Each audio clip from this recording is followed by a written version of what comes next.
শুভ অপরাহ্ন।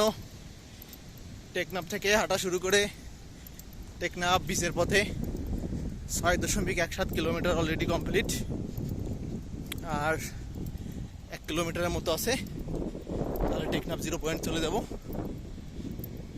এখন জ্বর, আজ 17 তারিখ, পবিত্র ঈদুল আজহা।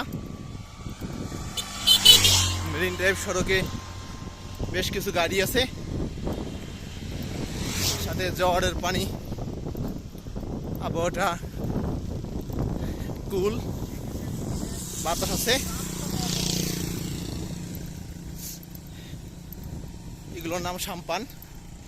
এই অঞ্চলে মানুষ যারা না, তাদের সবার নাও জানা থাকতে পারে, তাদের উদ্দেশ্যে বলা। এগুলো দিয়ে জেলেরা সমুদ্র থেকে মাছ ধরে। এর দুই মাথা উঁচু থাকার কারণে ঢেউয়ের সাথে সুন্দরভাবে তাল মিলিয়ে চলতে পারে।